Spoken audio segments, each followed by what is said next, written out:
हरिओम। आज की कक्षा में आप सबों को स्वागत है। आज की हिंदी कक्षा में मैं आप लोगों को सर्वनाम पाठ पढ़ाने जा रहा हूँ। व्याकरण में सर्वनाम शब्द क्या होता है? सर्वनाम संज्ञा के बदले आने वाले शब्द को सर्वनाम कहते हैं। सर्वनाम से आपको दिखाए, अब आगे देखेंगे सर्वनाम की परिभाषा। सर्वनाम की परिभाषा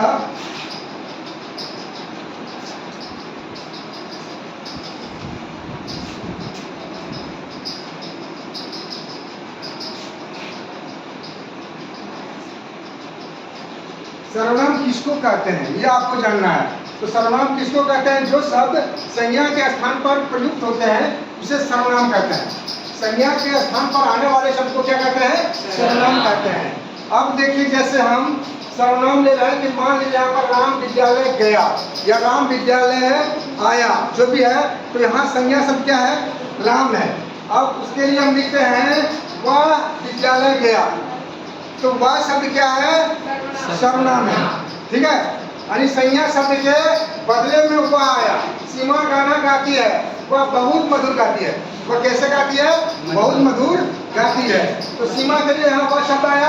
उसी प्रकार मैं प्रतिदिन विद्यालय जाता हूँ, यहाँ मैं सर्वनाम शब्द ही का प्रयोग में सीधे प्रत्यक्ष रूप से कर दिया हूँ। तुम अपना कार्य समय पर करो, यहाँ सर्वनाम शब्द का मैं प्रत्यक्ष प्रयोग किया हूँ मध्यम पुरुष सर्वनाम के लिए कि तुम अपना काम समय से करो। वह मेरी पुस्तक है या मेरी पुस्तक है, इस प्रकार से। ठीक है, अब यहाँ आएंगे हम लोग सर्वनाम के भेद के बारे में। आप देखते हैं सर्वनाम के कुल 6 भेद होते हैं। ठीक है, सर्वनाम के कितने भेद होते हैं? 6 भेद होते हैं। क्या क्या है? 1 नंबर में पुरुषवाचक सर्वनाम, 2 नंबर में निश्चयवाचक सर्वनाम, 3 नंबर में अनिश्चयवाचक सर्वनाम, 4 नंबर में संबंधवाचक सर्वनाम, 5 नंबर में प्रश्नवाचक सर्वनाम, 6 नंबर में निजवाचक सर्वनाम। ठीक है, ये सर्वनाम के भेद हो गए। इसके बाद अब हम लोग भेद को भी पढ़ेंगे आंशिक रूप से। अब देखिए यहाँ से धीरे धीरे क्रमशः। ठीक है, पुरुषवाचक सर्वनाम भाई किसको कहते हैं ये जानना हमको। पुरुषवाचक सर्वनाम जो सर्वनाम बोलने वाले, सुनने वाले या जिसके बारे में बात की जा रही हो। ठीक है, बोलने वाला वक्ता या लिखता, बोलने वाला या लिखने वाला। ठीक है, अब इसको क्या किया गया कि 3 भागों में बांटा गया पुरुषवाचक सर्वनाम को। उत्तम पुरुष, मध्यम पुरुष और अन्य पुरुष। वक्ता और लिखता उत्तम पुरुष सर्वनाम होते हैं। ठीक है, वाक्य को सुनने वाला श्रोता मध्यम पुरुष के सर्वनाम होते हैं और जिसके बारे में बोला जाता है। जैसे हम कहते हैं कि प्रियांशु एक अच्छा लड़का है। ठीक है, सामने इसको कह रहे हैं कि प्रियांशु एक अच्छा लड़का है, तो मैं हम बोल रहा हूँ उत्तम पुरुष में, ये सुन रहा है मध्यम पुरुष में, और हम प्रियांशु के बारे में बातचीत कर रहे हैं, तो वो क्या हो गया? अन्य पुरुष। तो अभी आप लोगों को मालूम हो गया कि पुरुषवाचक सर्वनाम के 3 भेद हैं। पुरुषवाचक सर्वनाम 3 प्रकार के होते हैं। पुरुषवाचक सर्वनाम कितने प्रकार के होते हैं? 3। अगर मैं कहूँ कि मैं प्रतिदिन गृहकार्य पूरा करता हूँ, मैं कौन सा पुरुषवाचक सर्वनाम है? उत्तम। मैं उत्तम पुरुष। क्या है? उत्तम पुरुष। तुम नित्य विद्यालय आते हो, तुम कौन सा पुरुषवाचक सर्वनाम के अंतर्गत है? मध्यम पुरुष। वह नियमित गेंद खेलता है, वह खेलता है, वह कौन सा सर्वनाम है? अन्य पुरुष। बहुत सुंदर। अब आओ देखो यहाँ पर निजवाचक सर्वनाम। निजवाचक सर्वनाम क्या है? जो सर्वनाम कर्ता का अपना ही बोध कराते हैं। ठीक है, कर्ता काम को कर रहा है। जैसे हम कहते हैं कि आप स्वयं यह पत्र लिखते हैं, मैंने आप स्वयं निज कर रहे हैं। निज मैंने स्वयं नहीं, वह खुद ही खाना बनाता है, खुद नहीं। इस प्रकार का जो है, मैं स्वयं अपना कार्य करूंगा या करता हूँ, उसने अपने आप को संभाल लिया, अपने आप को। ठीक है, निज, खुद, स्वयं, अपने आप नहीं। इस प्रकार के जो शब्द हैं वो क्या है? निजवाचक सर्वनाम। इसके बाद आता है देखिए निश्चयवाचक सर्वनाम।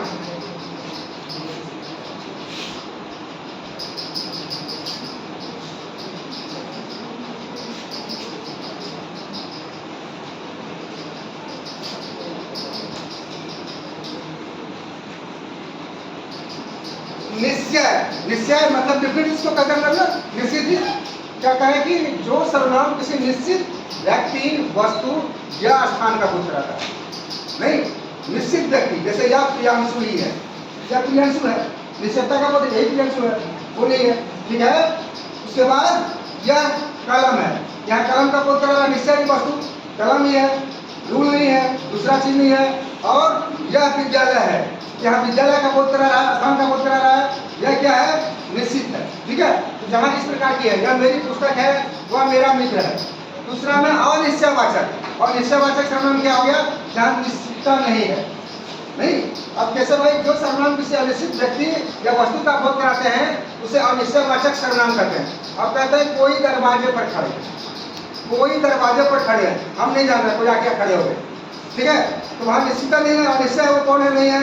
फिर क्या हो गया, कुछ बच्चे मैदान में खेल रहे हैं, कितने बच्चे खेल रहे हैं, गिने नहीं, पूछ कर रहे हैं, तो वो क्या है, अनिश्चयवाचक सर्वनाम, ठीक है। अब इसी में से आपसे अगर प्रश्न कर दिया जाए कि यह मेरी लेखनी है, यह मेरी लेखनी है, तो यह यहाँ किस प्रकार का सर्वनाम होगा, निश्चयवाचक सर्वनाम, ठीक है।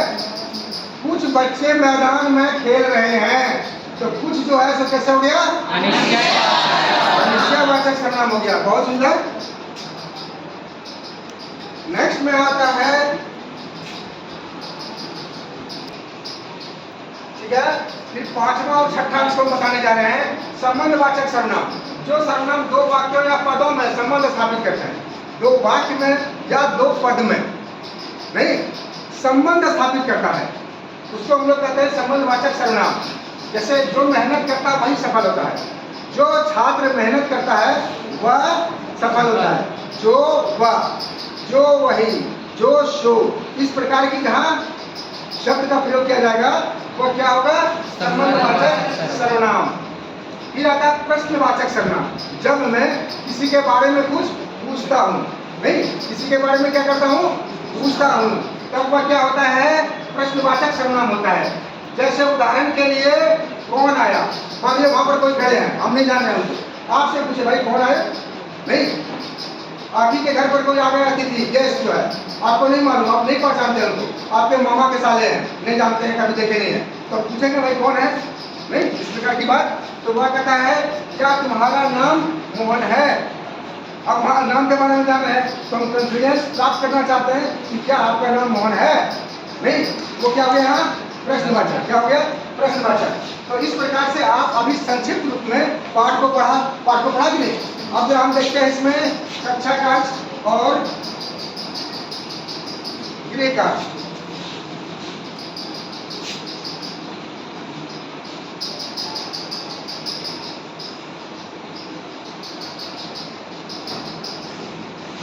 मान लीजिए इसमें से प्रश्न 1 और 2 को हम कक्षा कार्य में ले लें, ठीक, क्योंकि अभी हम आपको पढ़ाए कि सर्वनाम किसे कहते हैं, नहीं तो आप सबको मालूम है संज्ञा के स्थान पर प्रयुक्त होने वाले शब्द को सर्वनाम कहते हैं। तो आप उसको लिख लेंगे सर्वनाम की परिभाषा। 2 उदाहरण दीजिए, जैसे राम पुस्तक पढ़ता है, वह पुस्तक पढ़ता है, सीता गीत गाती है, वह गीत गाती है, तो उदाहरण ले लिए। दूसरा भी ले लेंगे हम लोग, यह मेरी लेखनी है, वह मेरी पुस्तक है, नहीं और भी कर सकते हैं, आप कौन हैं, वह क्या है, प्रश्नवाचक सर्वनाम का हो गया। इसके बाद आता है 2 नंबर में निम्नलिखित वाक्यों में प्रयुक्त सर्वनाम शब्दों को पहचान कर उनके भेद लिखिए। अब आपको लिखना है, जैसे मैं प्रतिदिन विद्यालय जाता हूँ, वाक्य को, तो मैं प्रतिदिन विद्यालय जाता हूँ कैसा सर्वनाम है, पुरुषवाचक, उत्तम पुरुष, पुरुषवाचक के अंतर्गत उत्तम पुरुष, ठीक है। उसके बाद है यह मेरी पुस्तक है, यह मेरी पुस्तक है, क्या है यह, बहुत सुंदर। कोई बाहर खड़ा है, कोई बाहर खड़ा है, निश्चयवाचक सर्वनाम, बहुत सुंदर। जो परिश्रम करता है वही सफल होता है, संबंधवाचक सर्वनाम, बहुत सुंदर। कौन तुम्हारा मित्र है, पूछा है कौन, बहुत सुंदर। अब इसी में से फिर देखिए आप, जैसे हम खाली आसान है, मेरा मित्र है, क्या हम भर सकते हैं, यह मेरा मित्र है, वह मेरा मित्र है, कर सकते हैं, दोनों कर सकते हैं ना। अपना कार्य स्वयं करो, तुम अपना काम स्वयं, समझे, आप अपना काम स्वयं करो, स्वयं नीड, अभी बताए थे ना, नीड वाचक सर्वनाम का है। आप अपना काम स्वयं करो। निजवाचक सर्वनाम। दरवाजे पर खड़ा है, कोई दरवाजे पर खड़ा है, मेहनत करेगा, यहाँ पर छुपा हुआ है, जो मेहनत करेगा वह सफल होगा। क्या होगा? वही सफल होगा। यह किस प्रकार का सर्वनाम है? संबंधवाचक सर्वनाम। बहुत सुंदर। पुस्तक तुम्हारी है, तो यहाँ पर प्रश्नवाचक चिन्ह लग गया। ठीक है, प्रश्नवाचक चिन्ह लग गया। क्या पुस्तक तुम्हारी है? नहीं, पूछने जा रहा है इंटरव्यू मार्क्स से। ये हो गया। अब मान लो कि हम होमवर्क देते हैं, सर्वनाम के किसी 5 भेदों के नाम लिखिए तथा प्रत्येक का एक एक उदाहरण दीजिए। आपको सर्वनाम के 5 भेद लिखना है। पुरुषवाचक सर्वनाम, निजवाचक सर्वनाम, निश्चयवाचक सर्वनाम, अनिश्चयवाचक सर्वनाम, है ना, प्रश्नवाचक, संबंधवाचक। इसमें एक हमको विकल्प दे दिया कि भाई कोई 5 जो आपके ज्ञान में है, स्मरण में है, कक्षा में, उसको लिखिए और उसका एक एक उदाहरण दीजिए। उदाहरण को दे देंगे, ये देंगे ना। नेक्स्ट में आता है निम्नलिखित में, यहाँ थोड़ा सा गलती हो गया है। संज्ञा शब्दों के स्थान पर उपयुक्त सर्वनाम लिखकर वाक्य पुनः लिखिए तथा आप संज्ञा शब्द के स्थान पर सर्वनाम को लिखना है। जैसे संज्ञा शब्द है राम विद्यालय गया, नहीं, राम विद्यालय गया, तो यहाँ पर हम लोग मान लो कि राम के लिए क्या कर सकते हैं?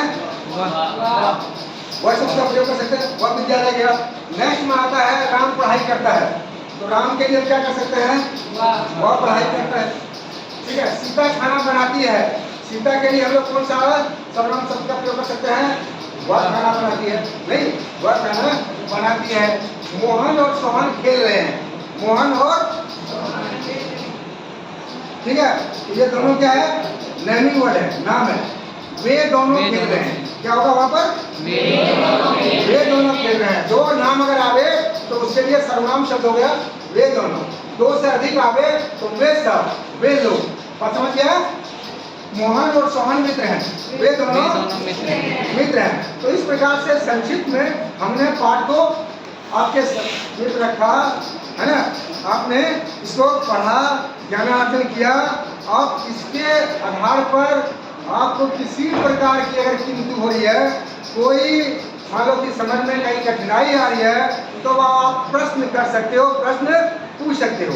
ऐसी कहीं इस पाठ को समझने में कोई विषमता, कोई कठिनाई है क्या? नहीं। ठीक है। इस पीपीटी के माध्यम से हमको सरल लगा कि नहीं लगा? नहीं। पाठ सुगम्य, बोधगम्य और सुगमता पूर्वक समझने के लायक लगा ना? ठीक है। कोई भी प्रश्न कर सकता है, कोई भी पूछेगा। तो आयुष, कोई है प्रश्न कि सर यहाँ हम नहीं समझ पाए? ऐसा हुआ? जो संदर्भ को अभी हमने आपके सामने रखा उसमें कई बार परेशानी हुई? नहीं, सरलता पूर्वक हमने इस पाठ को समझ लिया, सर्वनाम को सरलता पूर्वक समझ लिया। ठीक है ना?